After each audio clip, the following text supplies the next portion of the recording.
हाँ जी, हमारी next part जो वीडियो है, वो नेक्स्ट डिडक्शन जो हमारी रह गई थी, दीज आर द 80 EEA। तो इसमें कौन से आता है कि interest paid on housing loan, ठीक है। तो इसमें भी लिमिट है हमारी up to 1,50,000 subject to some condition. तो कंडीशंस वही सेम रहेगी कि हाउस हमारा 2 इयर्स में कंस्ट्रक्ट हो जाना चाहिए था या हमारी इन्वेस्टमेंट स्टार्ट हो जानी चाहिए थी। उसके बाद हमारी डिडक्शन आती है जी 80 EEB, इंटरेस्ट पे टू इलेक्ट्रिक व्हीकल लोन। हमने कोई व्हीकल लिया है लेकिन वो इलेक्ट्रिक व्हीकल होना चाहिए, तो वो भी हमारी कौन सी डिडक्शन कितनी अमाउंट अप्लीकेबल होगी, 1,50,000। Next it's very important 80G। जी हमारी रिलेट करती है जितनी भी हम डोनेशंस देते हैं, ठीक है।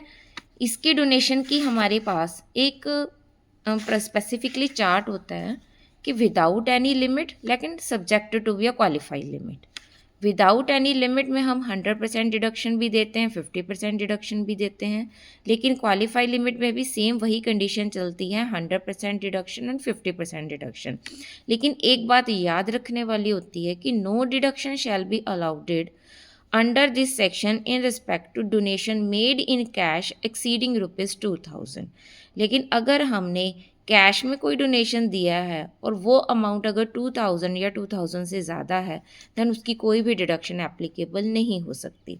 तो 80G की क्वालिफाइंग लिमिट और नो क्वालिफाइड लिमिट हम एक बार देख लेते हैं कौन सी है। आप मेन याद रखिए, 80G में 100% deduction without no qualified limit कौन सी है, जिसमें हम पूरा पूरा 100% डिडक्ट कर सकते हैं। That's a national defence fund by the central government. जैसे हम डिफेंस में कोई पेमेंट करते हैं, जैसे कॉलेजेस में हम देखते हैं कि हमारी आर्मी डे के, ठीक है, या डिफेंस डे के लिए, जैसे 15 जनवरी का आर्मी का हम मनाते हैं डे, तो वैसे जैसे भी कोई फंड या बच्चों को टोकन्स दिए जाते हैं, वो हमारा फंड होता है जो सेंट्रल गवर्नमेंट में जाता है। Second is prime minister national relief fund, ठीक है। जैसे कोई भी ड्रॉट आ गया, कोई भी भूचाल आ गया कंट्री में, ठीक है जी, कोई भी ऐसी नेचुरल कैलामिटी, कोई प्रॉब्लम आ गई, अगर हम उसमें कुछ डोनेट करते हैं तो वो पूरे का पूरा हमारा डिडक्ट हो सकता है। National foundation for criminal harmony, ठीक है जी, हमने किसी अदर स्टेट की हेल्प करनी है, उसके लिए अगर हम कोई डोनेशन दे रहे हैं। और university educational institution of national eminence, ठीक है, एक बड़ी बड़ी इंस्टीट्यूशंस होती हैं, यूनिवर्सिटीज़ होती हैं, जैसे आईआईटी हो गया, ठीक है जी, या निफ्ट्स वगैरह हो गए। अगर हम उसमें कुछ कंट्रीब्यूट कर रहे हैं तब उसमें हम पूरा 100% क्वालिफाई कर सकते हैं, डिडक्शन ले सकते हैं। नेशनल इलनेस असिस्टेंट फंड, जैसे कोई भी बीमारी आ गई, ठीक है, हमारी कंट्री में, जैसे पहले प्लेग आया था 1993 में, ठीक है, तब उसके लिए जो फंड हमने दिया था, या पीछे हमारे 2020 में हम देखें कोरोना की प्रॉब्लम आई थी, ठीक है। नेशनल ब्लड ट्रांसफ्यूजन काउंसिल, ठीक है जी। इसी तरह से national sports fund, national cultural fund, national children fund and स्वच्छ भारत कोष, जैसे क्लीन गंगा फंड, जैसे हमारा 2014-15 से ये क्लीन गंगा फंड भी स्टार्ट हुआ है। तो अगर हम इन सभी फंड्स में डोनेट करते हैं तो 100% डिडक्शन हम एप्लीकेबल कर सकते हैं। लेकिन इसमें जो अब दूसरी जो हम कैटेगरी देखने जा रहे हैं, that's a donation eligible for a 50% deduction without any qualified limit. तो अगर हम इसमें कुछ डोनेट करते हैं लेकिन वो 50% ही डिडक्ट होगा, तो याद रखना प्राइम मिनिस्टर के नाम से बहुत ही ईजी है। इंदिरा गांधी, राजीव गांधी, जवाहरलाल नेहरू एक ही फैमिली के मेंबर्स हैं।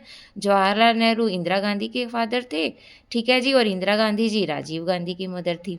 तो तीनों का नाम तो आपको ईजिली याद हो जाएगा। And then prime minister drought relief fund, जैसे ड्रॉट क्या है, जो सूखा पड़ गया, ठीक है जी, अकाल आ गया।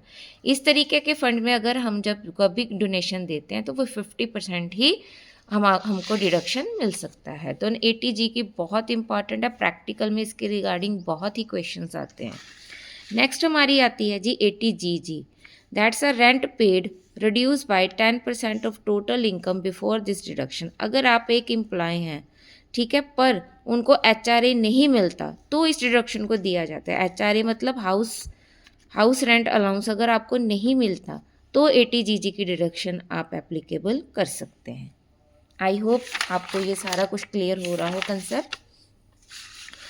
और उसके बाद 80GG का नेक्स्ट क्या है, और 5,000 पर मंथ, ठीक है। जैसे हमने बोला ना 10% ऑफ द बेसिक सैलरी, अगर आपको HRA नहीं मिल रहा, या 5,000 पर मंथ, ठीक है जी, 25% of total income excluding long term capital gain, short term capital gain under this section 111A और income under this section 115A और 115D।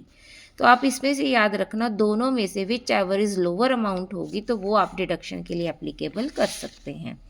नेक्स्ट आता है जी 80GGA, donation to scientific research and rural development. तो 100% of amount donated allowed up to cash up to ₹10,000। ठीक है जी, हम इस फंड में जितनी भी डोनेशन देते हैं वो सारी की सारी 100% अलाउेबल है डिडक्शन के लिए, लेकिन अगर हमने कैश में दिया तो वो सिर्फ 10,000 ही डिडक्शन के लिए एप्लीकेबल होगी। नेक्स्ट है जी 80GGB, contribute to political party. हमने पोलिटिकल पार्टी में कुछ भी कंट्रीब्यूट किया है, 100% ऑफ अमाउंट कंट्रीब्यूटेड और no deduction applicable for contribution made in cash. अगर तो आपने सीधा कंट्रीब्यूशन कर दिया फिर तो वो 100% एप्लीकेबल है, लेकिन अगर आपने कैश में कुछ दिया है तो उसके लिए कोई भी डिडक्शन एप्लीकेबल नहीं होगी। तो यहाँ पे एक ध्यान रखने वाली बात है, जो भी डोनेशन आप दोगे तो कैश में अगर दोगे तो कोई भी डिडक्शन आप इम्प्लीमेंट नहीं कर सकते या क्लेम नहीं कर सकते। 80GGC, individual on contribution to political party. अगर किसी एक पर्सन ने किसी पोलिटिकल पार्टी में दिया हुआ है तो 100% अमाउंट डिडक्ट होगी, लेकिन अगर कैश में दिया है तो कोई भी डिडक्शन आपको इम्प्लीमेंट नहीं होगी। नेक्स्ट आता है जी हमारा 80 RRB से आप याद रखना रॉयल्टी ऑन पेटेंट्स। रॉयल्टी आप जानते हो ना कि मैंने कोई बुक लिखी है, ठीक है जी, तो उस बुक के मैंने कॉपीराइट किसी को दे रखे हैं तो उस पर मैंने रॉयल्टी लेनी है। देन ₹3 लाख और specified amount which ever is lower, या तो 3 लाख रुपीज़ होगी और जो भी इस रॉयल्टी की स्पेसिफिक अमाउंट बनती है, सपोज करो रॉयल्टी की स्पेसिफिक अमाउंट बनी 2,90,000, ठीक है, मैक्सिमम एप्लीकेबल कितनी डिडक्शन है 3 लाख, ठीक है, 3 लाख या 2,90,000 विच एवर इज लोअर, यानी कि कितनी डिडक्शन आप क्लेम करेंगे यहाँ पे 2,90,000। Next is 80QQB, royalty income of authors. इसी में भी वही चीज़, वही वाला रूल एप्लीकेबल होगा, ₹3 लाख और specific income which ever is lower. Next is 80TTA, deduction on interest received on saving bank accounts. ठीक है, जैसे हमने सेविंग बैंक्स में हमने अकाउंट्स ओपन कराया होता है, हमने अमाउंट्स डिपॉजिट कराई होती हैं, तो उसमें जितना हमको इंटरेस्ट रिसीव होगा। देन नॉन सीनियर सिटीजन को डिडक्शन लिमिट सिर्फ 10,000 है, यानी कि जो सीनियर सिटीजन नहीं है तो वो इसकी डिडक्शन कितनी इंप्लीमेंट कर सकते हैं, that's 10,000। 80TTB, deduction on interest received on deposit by a resident senior. ठीक है, रेजिडेंट सीनियर, अगर तो वो सीनियर सिटीजन है तो इसकी डिडक्शन 50,000 होगी, और अगर उसने कोऑपरेटिव बैंक्स में किया है तो अप टू सिर्फ वो 20,000 डिडक्शन ही क्लेम कर सकते हैं। Last is it's very important 80U, which is a disable individual. किसी की डिसेबिलिटी पे देखेंगे, अगर तो वो नॉर्मल डिसेबल है तो वो इम्प्लीमेंट कर सकता है या क्लेम कर सकता है 75,000 अमाउंट, लेकिन अगर उसकी डिसेबिलिटी भी बिल्कुल चल फिर नहीं सकता, किसी पे डिपेंड है, उसको हम बोल देते हैं सीवियर डिसेबिलिटी, तो वो क्लेम कर सकता है 1,25,000। आई होप कि आपको ये वीडियो पसंद आएगी, क्योंकि मैंने सारी डिडक्शन को इन ब्रीफ करने की कोशिश की है, जस्ट एक इम्पॉर्टेंट नोट्स हैं। Then thank you.